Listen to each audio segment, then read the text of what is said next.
Hi, this is Rick Frederick with part two of my review of Ceci and Bruck, Jeopardy in the Courtroom. Just do a few chapters here, which basically research findings from Ceci and Bruck, starting out with just an overview of what are the issues with children testifying in court. Until recently, courts would not allow children to testify unless there was some corroborating evidence. But in the 1980s, this requirement fell out, and then began a series of court decisions related to how children should be allowed to testify, and particularly how children could testify and defendants could have their rights protected, for example, on their right to confront witnesses. At some point, therapists and others were permitted to offer hearsay evidence to describe what children said to them, which is very problematic. And just in discussing these sorts of things, Ceci and Bruck reviewed some research of Ornstein and others. What are the characteristics of children's memories?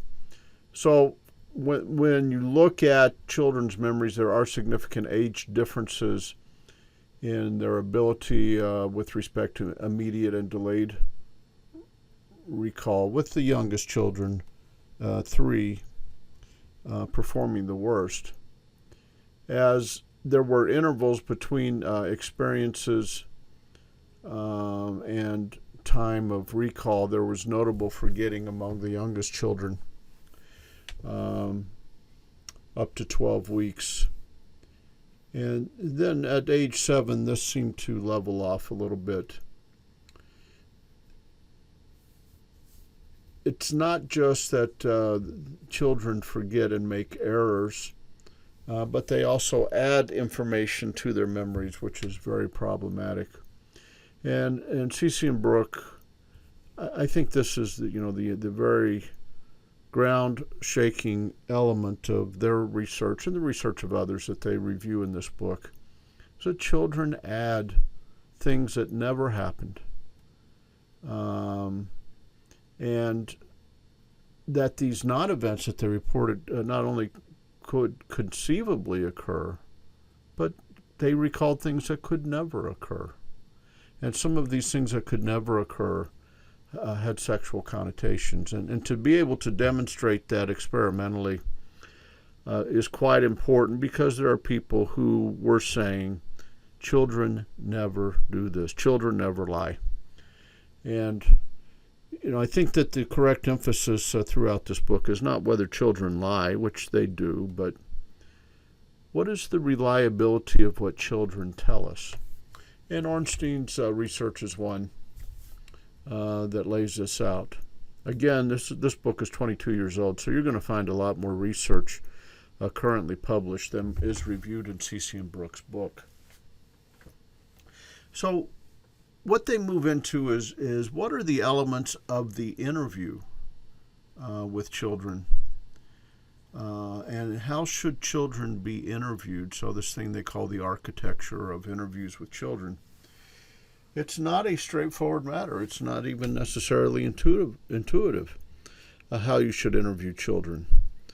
The real question comes with respect to court. How can you interview children in a way that children can testify in a reliable and valid manner, so that they are not overly influenced by what has occurred, so that their testimony is accurate? And it's pretty easy to think of ways to evaluate this experimentally by controlling what happens to children, video recording what happens to children, and then asking children at various times what happened to them, and seeing how that varies with respect to how they were interviewed, what sort of strategies occurred. So what are the impediments for interview? Well, there's linguistic problems. It's obvious children do not have the vocabulary of adults, and their vocabulary is growing and developing during the times that we're interested in hearing from them. what happened. And in general, there's cognitive problems when children are asked to recall events that happened a long time ago. Their memories aren't as good. Their capacity for abstracting, understanding, perceiving what happened isn't developed yet. And it can be painful or stressful to report. Children often don't tell and won't tell. And this is a particular reason why. Okay, so what else happens? Well, in the architecture of the interviews, children invariably want to please their adult questioners and make their answers consistent with what they understand is being asked of them. Instead of just telling what happened, they want to tell things in a way that will be acceptable and received well. They don't always perceive adults correctly. And this is where the issue of bias comes in, is children perceive adults as cooperative conversational partners who ask honest and logical questions that must have real answers. But it's easy to demonstrate that many of the interviewers who are winging it for child sexual abuse interviews often ask about things that couldn't possibly have happened. So, or have a belief a priori about what did happen. That the interviewer has a certain belief, and the children now are used to fulfill this belief. And that's not a cooperative conversational partner, somebody who's biased and believes that certain information should come out. So interviewer bias characterizes those interviews when interviewers have prior beliefs about what happened and then mold the interview to elicit statements from the children that are consistent with the interviewer's beliefs. So that's another fundamental challenge to getting accurate information from children. So one of the hallmarks of interviewer bias is single-minded attempts to gather only confirmatory evidence and to avoid all avenues that may produce negative or inconsistent evidence. Well, of course, this is exactly the opposite of a scientific method. A scientific method welcomes and seeks out disconfirmatory evidence to try to get at what is true. An unbiased interviewer will be trained to find disconfirming evidence, to find logical inconsistencies in a story, or to develop information that is inconsistent with what they've been told.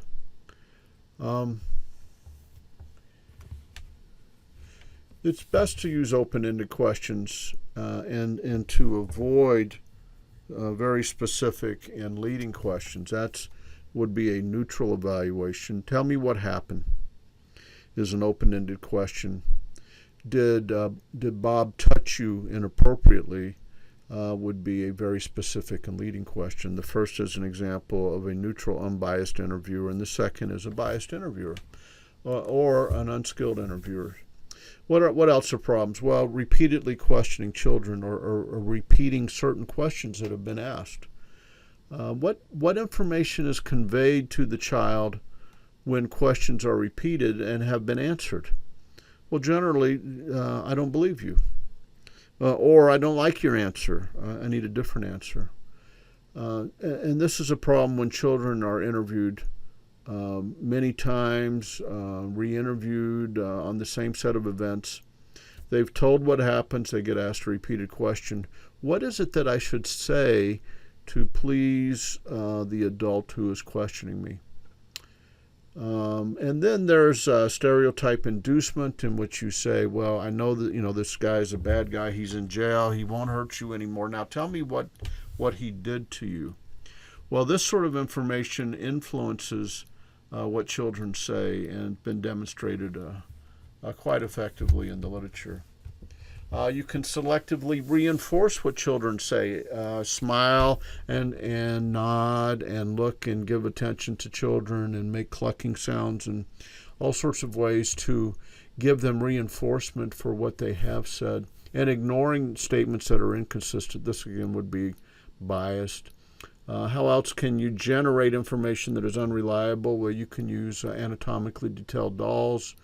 You can use guided imagery. Let's try to imagine what happened. These things are fraught with problems. Now, if you have neutral, open-ended questioning, it turns out that even though children may omit details, what they do recall is often highly accurate.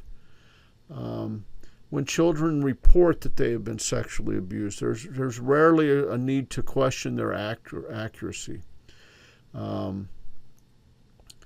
when they report it. Now, what comes out after questioning is a different matter depending on what sort of interviewing style has happened.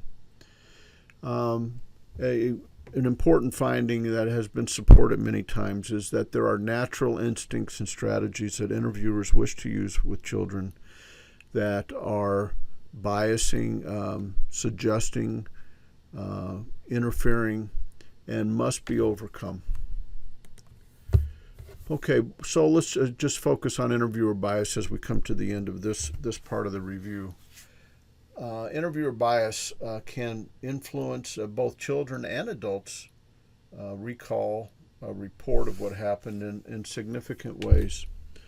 When their hypotheses are correct, children's recall is highly accurate with few errors, but when the interviewer's hypotheses are incorrect, they elicit a substantial amount of incorrect information. You can just imagine how easy this is to conceive experimentally to get interviewers to question children about events that have been standardized, and yet tell the interviewers certain things happened, and lo and behold, based on their beliefs, they elicit this information that is consistent with their bias.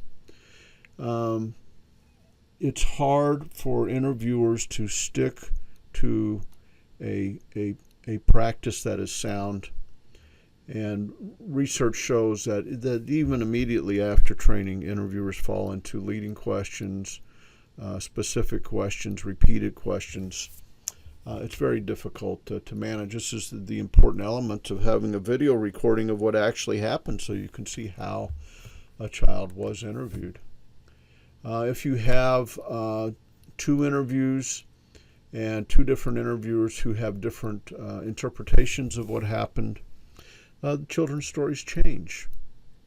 If the interviewer's interpretations are consistent but inconsistent with what the child saw, the first interview planted suggestion in the first section that was quickly taken up in the second session by children. So interviewers' biases and beliefs can influence the conduct of how they interview and the accuracy of what children say. Interviewers should see themselves as scientific investigators. They should have rival hypotheses that they explore and rule out one for another.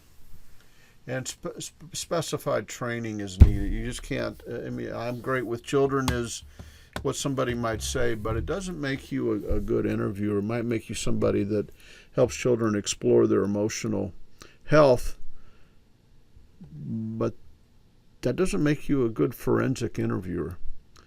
You have to have specific training. And of course, the training needs to be scientifically valid, based on good techniques that have been shown to result in unbiased recall by the children.